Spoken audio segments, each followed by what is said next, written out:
Hello and welcome to the Voice of Intuition podcast. My name is Susan Jane and I believe that trusting your intuition is the best way to live your life with meaning and purpose.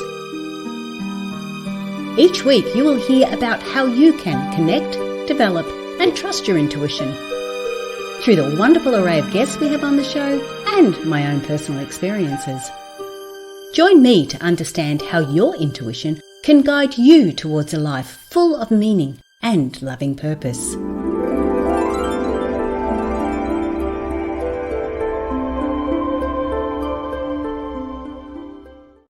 Hello and welcome to the Voice of Intuition podcast. My name is Susan Jane and I'm your host for the podcast.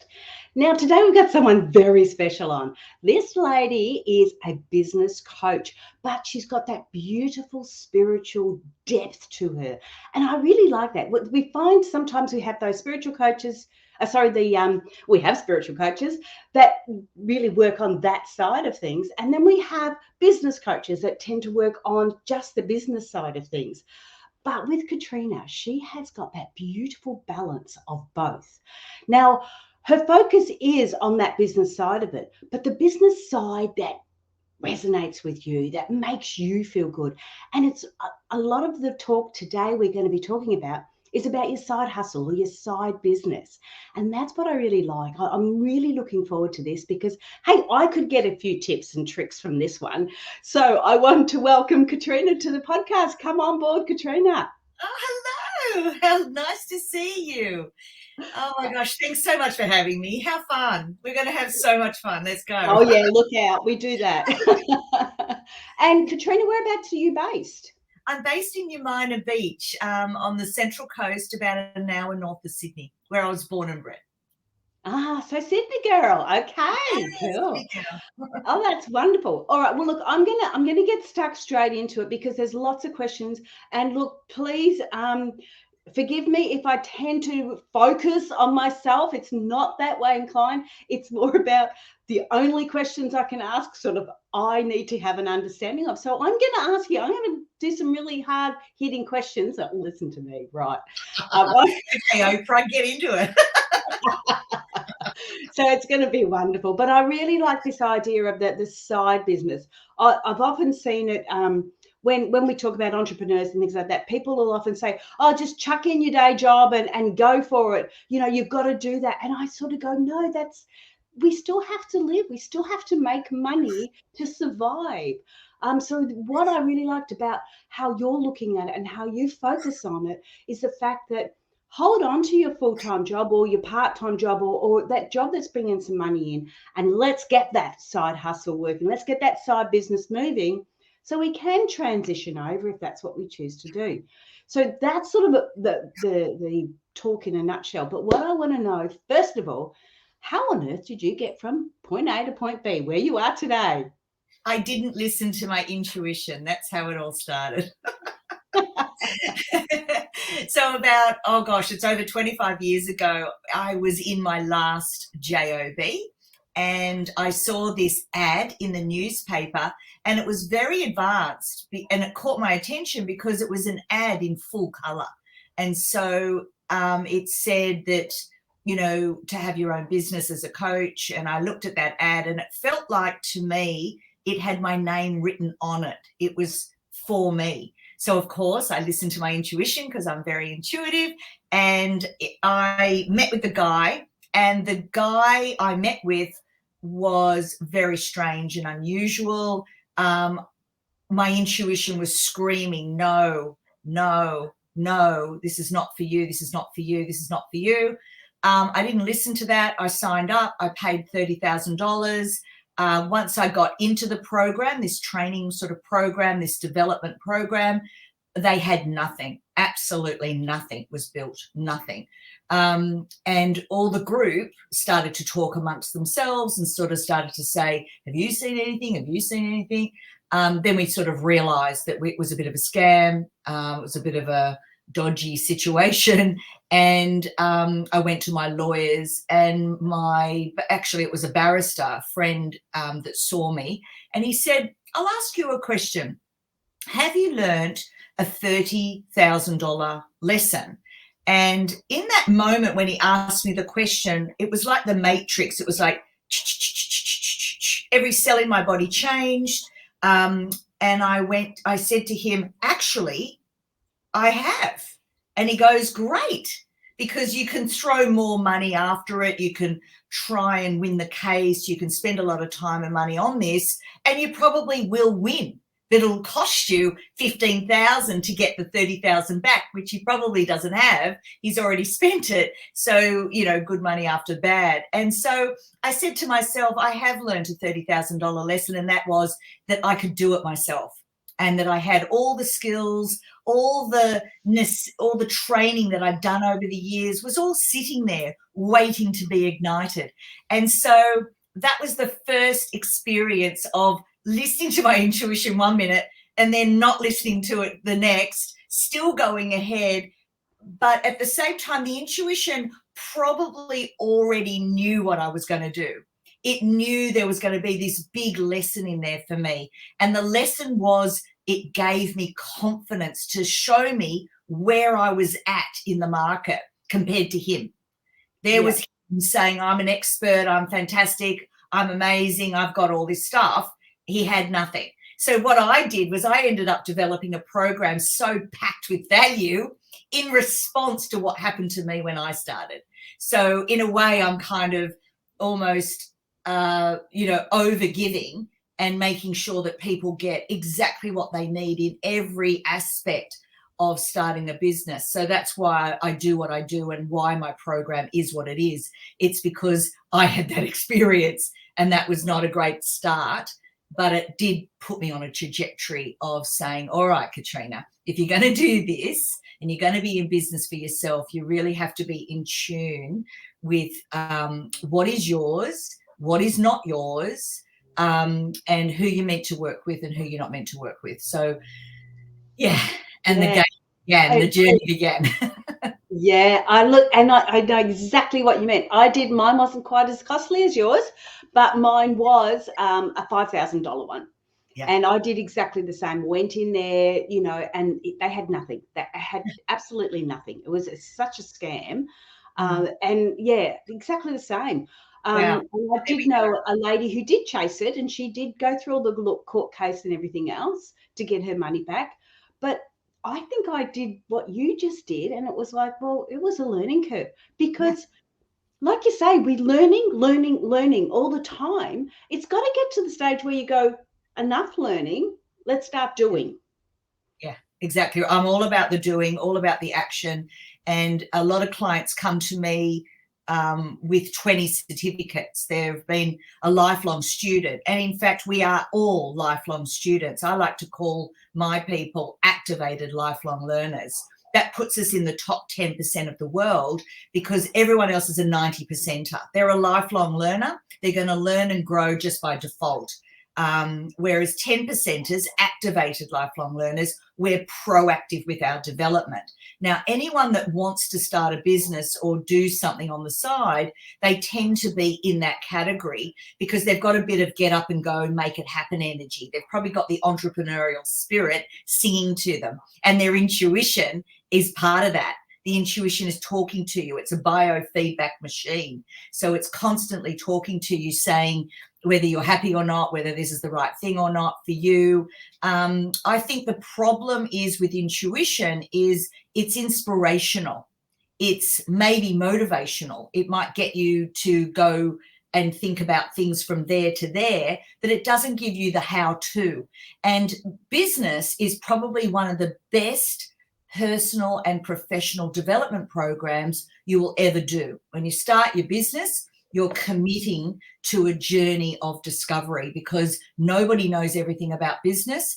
And marketing, if you just take marketing alone and all the technology that's developed over the last 25 years that I've personally seen come in, you just learn and grow as it happens. It's constant moving feast. It's constantly transforming. And that's what makes business really interesting.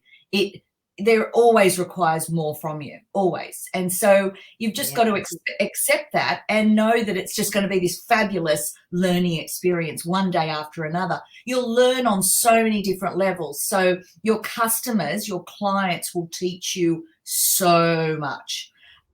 Your suppliers will teach you so much. The systems that you use will teach you so much of what you do and don't like, what works, what doesn't work. And so, you're learning all the time from every different angle and constantly checking in with your intuition to see, is this still right for me? Because every sort of 5 years, there's going to be even sort of 7 years, maybe, if you want to look at it from that cycle's point of view, is always looking at the next transformation. Now, if I showed you my business journey, you'll see it was developing different brands as I went along, and then I'd consolidate. And then suddenly I was developing different brands, and then I'd consolidate. And then over the years, becoming the expert, particularly after COVID, really came in and started to become, instead of 20% of my business, it became 80% of my business. Before, I was doing all my corporate training, speaking, executive coaching in the sort of corporate market, and I get a lot of clients through that. So before COVID, it was 80-20, and now it's 20-80, and it's really fascinating to see how that shifted and how much I love that. I really love it. It's intuitively correct for me. Yes, and that's the whole thing. It's until we're going through those paths and we're testing them and trying those different areas and getting a couple of slaps and sort of going, you meant to be doing that and you didn't. It doesn't. And again, you don't stop learning, but you continuously learn and you keep on going. And what you've got now, like you say, you've got your 80-20, but that's not going to, you're not going to stop there.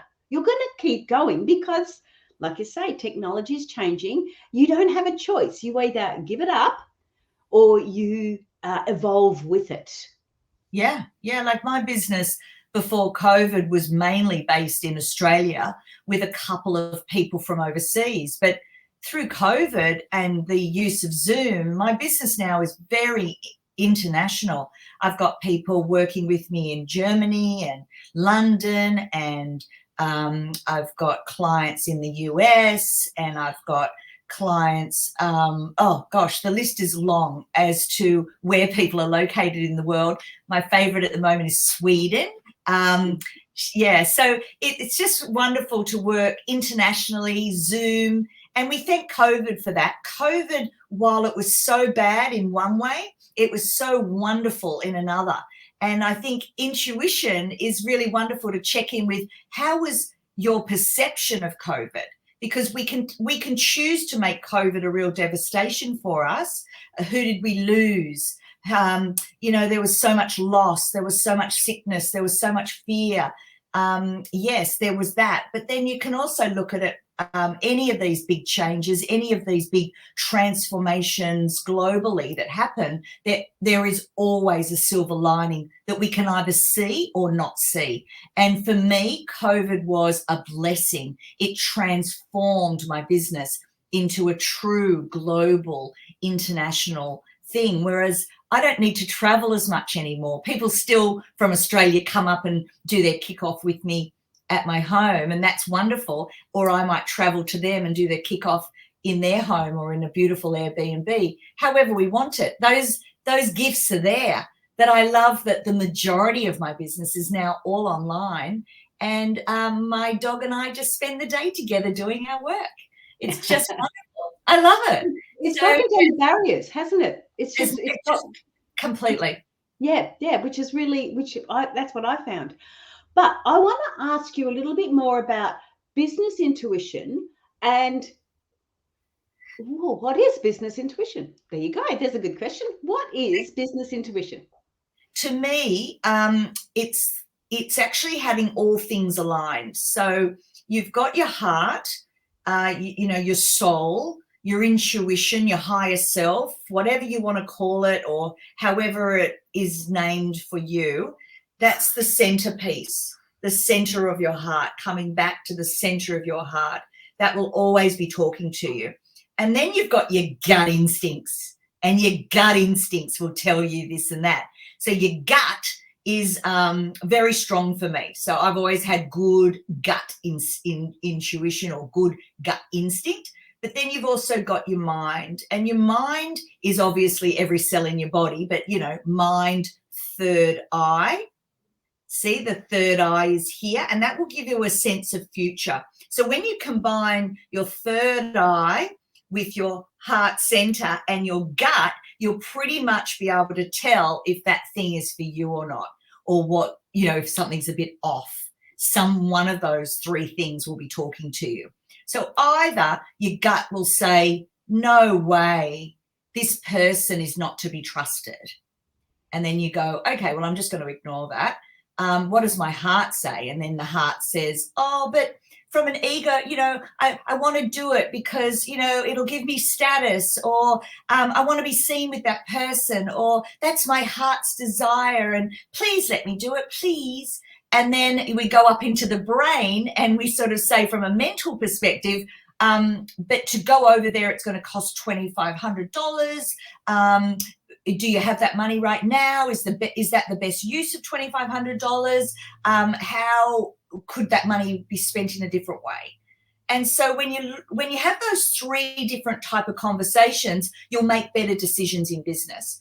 Whereas what I see happens, particularly with spiritual people, is they just check in with their heart's desires, and they just go, oh my God, I just want to create a business, and I want to be global, and I want to do all this stuff, and I'm going to be a millionaire, and I'm going to be a huge influencer, and I'm going to do all of that. That's great. Now what? You've actually got to do action in that. You know what you've just said? What you've just said is basically you are grounding those people and giving them action steps to take to achieve what they want, because we can connect with our heart and it's like, oh, this is what I want to do. And you know, when you were talking about where you went into that business side of it, you paid the $30,000. I paid $5,000, and I remember thinking, we didn't not read the signs. The signs were there. That's what we were supposed to be doing. Would you believe mine was public speaking? Oh, duh.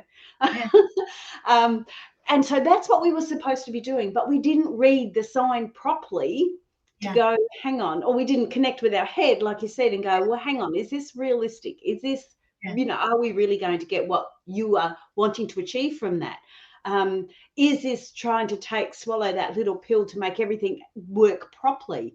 Or do we need to actually go back down and go, let's ground it, let's find that proper action steps to take so we do achieve that? Because too often we're in our hearts, but majority of times we're actually up in the sky, like we're not grounded. We sort of, when you were saying it, it all came, you just visualized it. It was like, I want to be this, I want to be that. And you're throwing your hands up. For those who are on the podcast and not seeing this, Katrena was throwing her arms up, and it was like nothing was grounded. Everything she said was thrown into the sky. Nothing was grounded. And that is when we start to go, well, hang on, we've got to ground this. What are the steps we need to take to ground it? Now, if you go through a business coach that isn't spiritually minded, they're going to maybe give you the steps to take, but they may not be in line with who you really are. And that's the difference with Katrena. She will make sure those steps are in line. She will slap you around if you don't do it, but she will make sure, no, she won't, that those those steps are in line with who you are. So that's the difference there. And I really like that. I like the fact that we can see those signs, and it's really nice to look at the symbols and everything else, but we've got to read them properly. We've got to check in with other parts of the body, check in with other aspects of us to make sure they are right. So I really enjoy that. Now, I want to go, we're talking about the steps where we're taking. Also, for those that are on the podcast too, to connect with Katrena, you need to go to her Australian website. It's becomingtheexpert.com.au. AU is the Australian website, which means it's all legit. It's all through the government. You know, like we have to register our businesses, so you know that's good to go there. Becomingtheexpert.com.au. Now, sorry, I had to just put that little plug in. Now, I want to get an understanding. We're talking about those 3 steps. On your website, you've got 3 steps. Oh, I'm sorry. I better just check the website again. What was it called? Three steps to growing your side business. So what we've discussed is having an understanding that we can start to grow this side business. We can stay in our own work job, bring in that finances, because you've got to bring the finances in to actually support the side business as well as you're kicking off. But what are these steps that you're talking about to help us start to kick off this side business? So first of all, I call it a dual strategy. So just write that down, everyone. Dual strategy. That's where you stay safe in your JOB. You might be feeling a little bit disengaged, a little bit fed up, a little bit burnt out, a little bit disgruntled. But what happens when you start to seriously work on your dual strategy and build and work over here on this goal, you become happy in the now. So the job ends up being the savior because it funds everything we need over here. So just bear that in mind, that you're running a dual strategy. It has a lot of benefits, and you can prove your business model before you start to think about resigning and leaving and carrying on that way.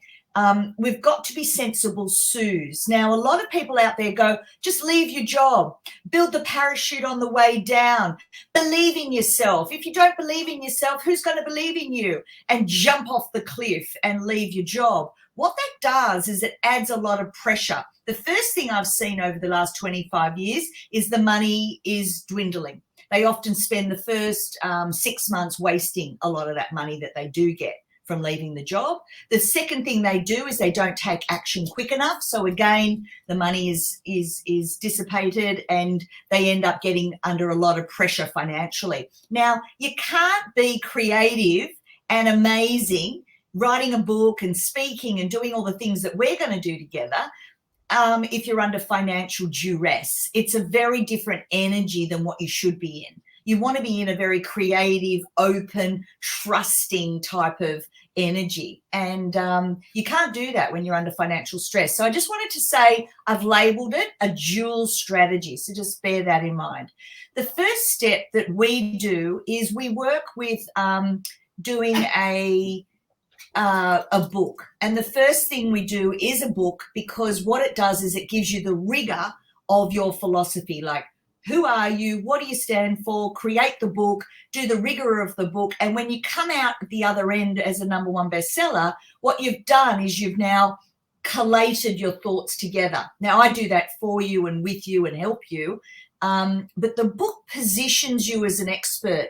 The next thing that positions you as an expert is speaking on stage. And when you speak, can you see that you're the one person in the room speaking and sharing your philosophy? And that those two things, the book and the speaking, become your sales and marketing strategy. That's your marketing strategy, and that's where all your sales leads will come from. Everything else is just really either a distraction or a bit of brand awareness or a little bit of top of mind, keeping you top of mind in people's minds. So that's the first part of it. The second part of it is packaging you up. So we want to then package, and from the book, we create a brand, and a brand then becomes a website, your social media platforms. Everything has the look and feel of who you are at your core, at your soul purpose level, at your life purpose level. So we want to package you up. And then the third thing is pricing. Now, spiritual people have a lot of wounding around money, and that all needs to be resolved if you're going to be selling $10,000, $20,000 packages that we've set up in your signature program. So I show you how it's done. I show you what it looks like, but we've got to start with positioning you as the expert, which is author, speaker, packaging you up with the right brand that reflects who you are as a soul, who you are as a light being, and who you are as a personality in this particular lifetime. And then we've got to price it right, because nobody wants to buy a VW. Everyone wants to buy the Rolls Royce. And so I make sure that you're positioned and packaged as the Rolls Royce in your field of excellence, so that you can then truly do the quality transformational work that you're really after, not just a $20 book or not just a $100 online program. You really want to be a signature program at that premium level working with people to actually do the work. Because 75% of online programs are never even open or done. So to me, that's a very hollow win. Not really happy to take your $100 or $200 when I know you're not going to do the work. So that's why I set my clients up with a premium product where the work with their client actually gets done, and they pay for that privilege because there's a lot of work, a lot of value in doing what they do. So that's kind of where I come from, and that's what I've set up over the last sort of 25 years. And that's sort of the 3 steps we go through: position, packaging, and pricing you correctly in your field of excellence. And who knows what that is? Some people know what their life purpose is and what their soul purpose is, and others don't. And that's what we work out. Usually I can pull it out of you within about 15 minutes within that free discovery session. So that seems to be my gift. My genie is sewn, is people come to me going, I don't know. And it's like, fantastic, let's go and find out. And I use my intuition very strongly, connecting with people at that very beginning phase. Because firstly, I only want to work with people that I want to work with, that are right for my soul. And I only want, to work with people that are sort of willing to do the work, that are sick of waiting to start their life purpose or waiting to do their soul expression in the world. And so, yeah, it just seems to be my gift. I'm able to sort it out often with 5, 10, 15 minutes, and boom, they're like, whoa, I've been searching for that for 20 years or my whole life. How did you work that out? Well, my guides talk to your guides, and they've been telling you all along, but you weren't listening. So they tell my guides and they channel through me, and that you believe because it's physically in front of you. And so that's my job. Yeah, because I was just about to ask, so how can you do that? And what, but you've just answered all that question. So you've jumped ahead of me. Now I've got to think of it. It's my magic. It's the way. What I've been given is that ability to do that. I mean, I'm sure everyone can do it. It's just I do it so often that it's become a bit of a honed skill. Yes. But I love when people don't know, because it's really clear to me what it is. And I get them to tell me their story. Like, they just simply tell me their story. I get them to just talk. And inside the story, I can see all the breadcrumbs, all the clues. And then I start to say, okay, at the end of that 5-minute sort of speech that they've given me about who they are, where they've been, what they're kind of thinking about, what they're into, what are their hobbies, what have they always, been attracted to, and boom, I then feed that back to them, and they're like, how did you know that? And it's like, it's just that obvious. Once they hear it, there's no putting that genie back in the bottle. It's impossible. So whether they work with me or not, they have a direction, they have a focus to now go and do a dual strategy on. Right. Okay. So what you're saying is that free, you've got on your website a free complimentary consultation. Yeah. That's what they're getting from that consultation. Wow, that is huge. Yeah, it's my gift to the world, because not everybody can afford my program. Not everybody can be focused for 12 months and work on this stuff. A lot of spiritual people are broken up into 2 camps. There's the ones that are filled with fear, that if they take it out of the Akashic records and bring it down into the 3D world, down into Earth, down into this dimension, that it will lose all its magic. And so they never do anything about it. They just love that it's all up there, protected, it's ethereal, it's magical, it's flowy. No one can judge it. No one can touch it. No one can hurt it. And it just stays up there as a beautiful dream. And then they die with regrets. And then the other side of the camp is the people that so desperately want to bring it down. They desperately want to manifest it here on the earth. They really want to be the magician in the tarot card pack. Go and grab the magician in the tarot pack and bring it out in front of you for the next week or 2. And and just look at what he's doing. He's bringing it down into the earth, bringing it down onto the Mother Earth, where it manifests. Anything you see in the world that's built is masculine energy. And so what spiritual people want to do is they'll use their feminine energy in the womb to create the idea and inspire the idea and gestate the idea and birth the idea, but it's handing it over then to the masculine energy to then create the structure. And what spiritual people are only just starting to realize now, that it's masculine and feminine energy that will do the work, and working together to make it happen. Whereas the last 25 years, 30 years, 40 years even, has all been about the feminine energy in their spiritual work instead of masculine and feminine energy in their life. And so once we bring that together, that's where the action starts to happen. So in my astrology chart, funnily enough, there is a masculine and feminine reading that you get in some of these charts, and I'm actually 50-50. So it's interesting that I talk about masculine and feminine energy, the balancing of the masculine and feminine energy, talk about it all the time, because to me, the feminine energy is only going to birth the idea, that the baby often dies because there's no action, there's no handing it over to the masculine energy. And so a lot of spiritual people have a lot of stillbirths, a lot of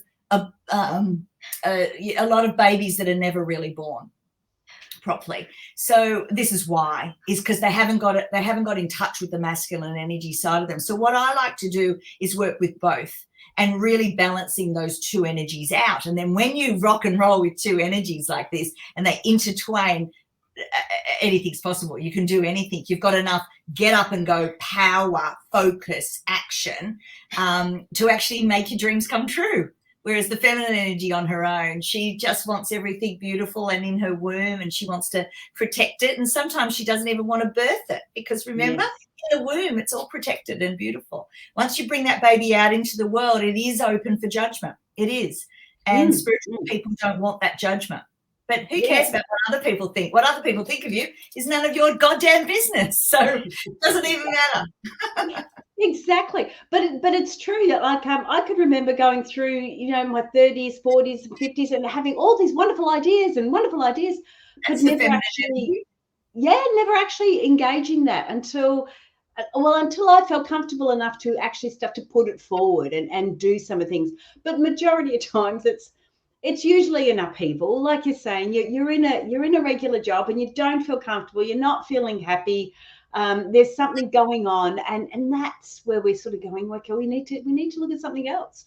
And often it's not until that, catastrophe, for want of another word, but often it's not until something like that happens, this challenge happens, before we actually take those steps. I went back to uni when I was 48 because I was going to do something else, studying again. Oh, for goodness sake. Learning again. And I did a 3-year course 6 months after, and I knew I needed to do that. And I think it's because of the technology that I have now. I knew I needed to do the course, but again, probably didn't read all the signs properly, but got some of them, and followed that, and it was really good. But 6 months after I finished the course, the uni degree, the government changed hands and wiped out all the jobs.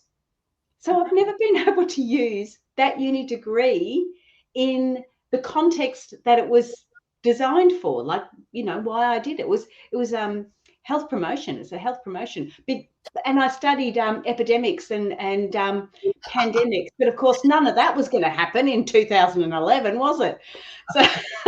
So it's funny how it comes along. We're seeing those signs, we're reading them, and I guess where I'm going with this, Katrena, is that we often feel like we're failing. We're starting to birth these ideas, like I did I left my kids. My kids had left home, but I left my family locally. I put a manager in my business. I put renters in my home, and I moved to the Gold Coast to study. So it was a huge upheaval. And then when I find out that I spent $30,000 on that course, on that degree, and then 6 months later having nothing, you sort of think, well, what the hell? I know that they were the signs. Everything fell into place so easily. What the hell? Where did I go wrong? What did I do? And Did you that's when ever have a degree before? no.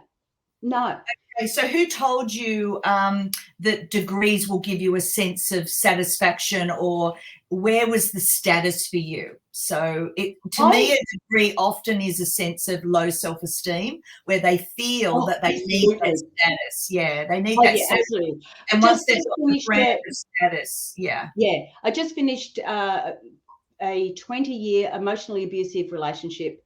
I don't think I could have got any lower in my self-esteem than I could possibly get. Yeah. Oh, yeah. And that's with the signs. That's what I mean. The signs were there. It was the right path because it got me away from all of that. So it was. I'm not disagreeing on the path now because I can reflect back. But at the time, it was very, very devastating. It was so challenging to do all this and then have no control over that. And that's when I went, well, I've got to use these skills to do something else. And that's when I started writing my book. And that's where I went.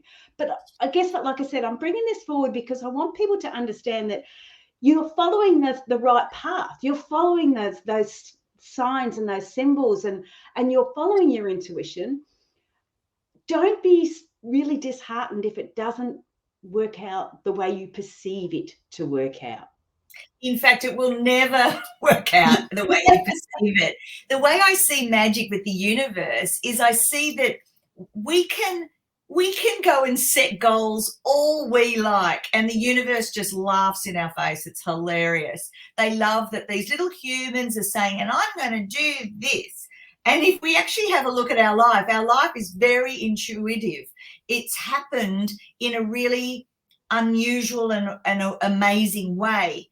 And if we knew it was going to go that way, we would have tried to probably shift it and change it. And when we do try to go against the flow of nature and the flow of our own nature, and we try to follow somebody else's dreams or somebody else's goal or somebody else's way, it tends to go a little bit wrong. And I find that whenever you do put out a spell or you pull out a goal or you manifest something, it always comes with a twist. The universe will always give it a twist, and it's their way of evolving us. It's their way of evolving us. So the twist is the lesson within that thing. So you wanted that thing, you can have that thing, but it will come at a price, and that's the twist. And so always look out for the twist, because it's our little brains as humans is only so far that we can visualize and imagine. The universe's intelligence is just beyond our comprehension. And so that's where the twist comes in. We go, aha. And that's what aha moments are. It's the twist within the universal intelligence that we could never have imagined. Never. Yes, that's exactly right. I really like that. But and I guess that's where I was going with it. It's like the twist is it's like the cherry on the top, isn't it? That twist is that understanding behind it all. Yeah. I'm just picking up a whole bunch of stuff around that story, Susan, for you, that the getting away. So the universe works in the path of least resistance. So with the university degree, it said, if we give her that idea, that inspiration, that gets her away, that gets her moving, that gets her changing her life and takes her from here to here in the quickest way. They also gave you a degree because they said, right, well, that shall do. That seems safe and sensible to everybody on the outside. A degree, everyone understands that. Whereas if you had said, I'm buying a van and going around Australia by myself, nobody would have understood that. Everyone would have been scared for you. But I'm going away to study for 3 years. Everyone goes, I'm calm. I understand that. There's no hassles. And at that time, actually, it's probably the opposite half the time. Oh, really? Everyone was freaking out? Oh, right. People sort of go, why are you doing that? Like, what's the point? And one of the things too, and this is why I knew it was all right. One of the things too, my younger sister, had just been diagnosed with brain cancer. And so she was going to pass well, she did pass halfway through the exam, or halfway through just before the exams, halfway through the degree.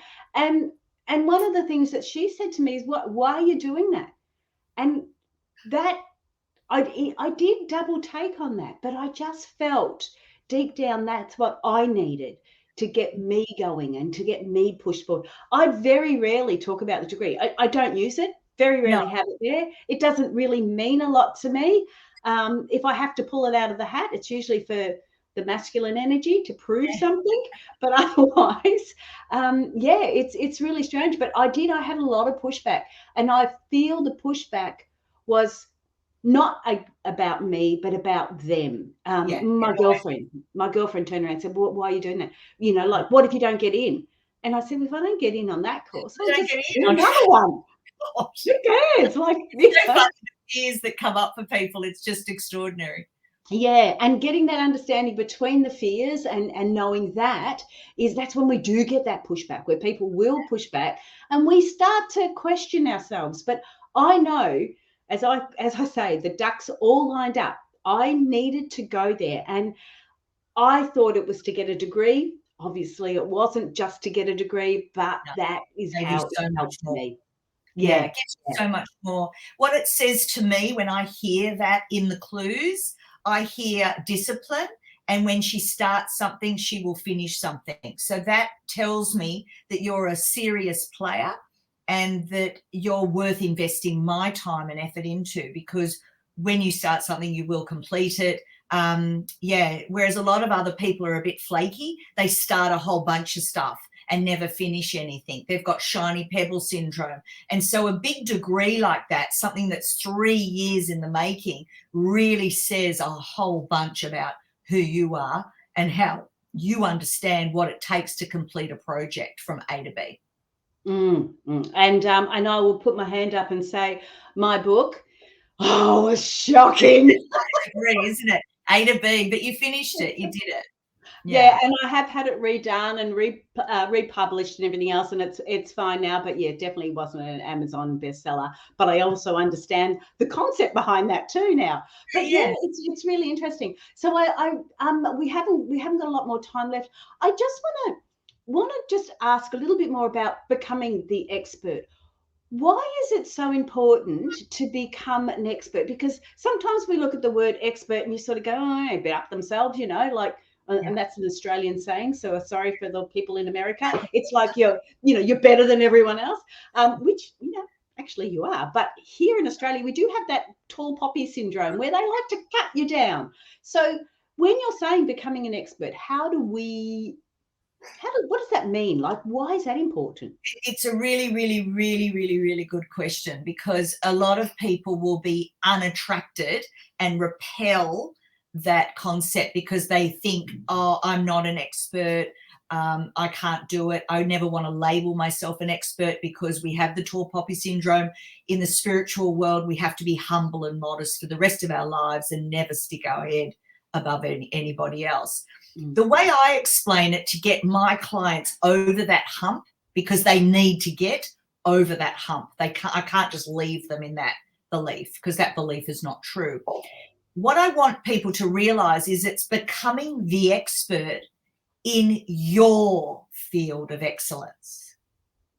And so when you have a look at your mixing bowl that we're going to make the cake out of, nobody has your upbringing. Nobody has your 20 different certificates. Nobody has your life experience. Exactly the same as you. You have all these ingredients that we then mix up into your cake, and that's what you're the expert in, your cake.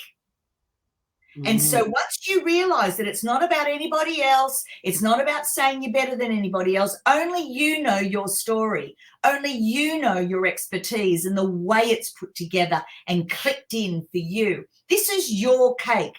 You're becoming the expert in your cake. Now, once the cake comes out of the oven, you then want to decorate it, and that's your branding. That is unique to you, and it's an expression of you in the world. So you are the expert in your field of excellence, and so people don't know how to bring their excellence together. That's my job. I bring the cake and all the ingredients together, and we bake the cake, we decorate the cake, and we put the little cherry on top, and boom, that's what you're the expert in. And that I'm sure you can receive. Surely you can receive your own expertise. And that, well, if you can't, no one else can. well, nobody else gives a shit. So, so if people don't accept their own expertise, then that's fine. You just carry on saying, oh no, it's more important for me to be humble and modest and just keep my head down and be miserable, and then get bitter because they've wasted the last 20 years just being bitter and not taking any action. To me, intuition is all about listening at the very beginning when it starts talking to you. If you listen at the very beginning when it's just a little whisper, it's just a little howdy-ho, it's before you get bitter. Now, if you don't listen and it keeps knocking, it gets louder, it gets louder, it gets louder. And as you say, it can turn into dis-ease, and it can turn into being retrenched, and it can turn into being sacked, and it can turn into being absolutely miserable. It escalates until you listen.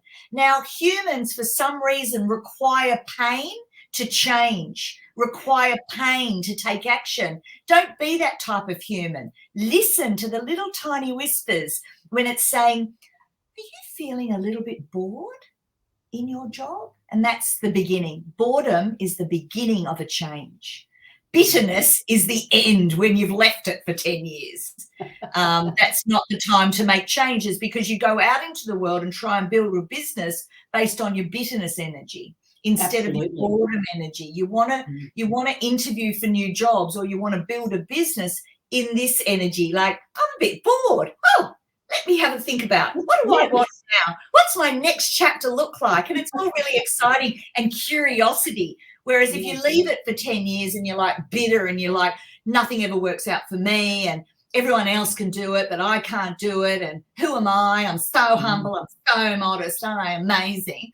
But I'm sitting here in my shit and I'm going to stay here. Well, you've got to go out into the world like that. How's that possible? It's going to be really tough. Do it at the very early. And that's what I learned really early on in my life is I listened. The minute I was bored, I'd start making changes. Yeah. Look, we're getting low on time, Katrena. Sorry, I don't mean to shut you down. You got 2 seconds to any last questions, and we've put up your website. The website will be on the description down underneath where they can contact you. But any quick last messages that you've got before we say goodbye? Oh, thank you for having me, Susan. It's been absolutely fun. I've had a lot of fun, as you can tell, when I'm talking like this about things that I love, like intuition and magic. You just have me at hello. So I look forward to having free discovery sessions with people and finding their expression in the world. And perhaps one day you'll become the expert in your field of excellence. Lots of love. Mwah. Thank you so much. That was wonderful. Okay, got to say goodbye. Jump onto the website. Have a look at it. So it is becomingtheexpert.com.au. It's fantastic. It's she's got so much on there. And look, hey, it's not going to cost you anything to get a free call. Find out where your passion is. Find out your expertise, what it is that you can do. And, it's amazing. Like, we don't have these opportunities very often. If you can grab that one before paying $30,000 like poor Katrena did for nothing, at least you know where you stand and know where you're going. Then you can make an informed decision, which is really good. Okay, share, subscribe, like the podcast, get it out there, share it with your friends. It'd be really lovely. We really appreciate that. But I am Susan Jane. I'm saying bye for now because I've run out of things to say. See you guys. See you next week. Bye for now.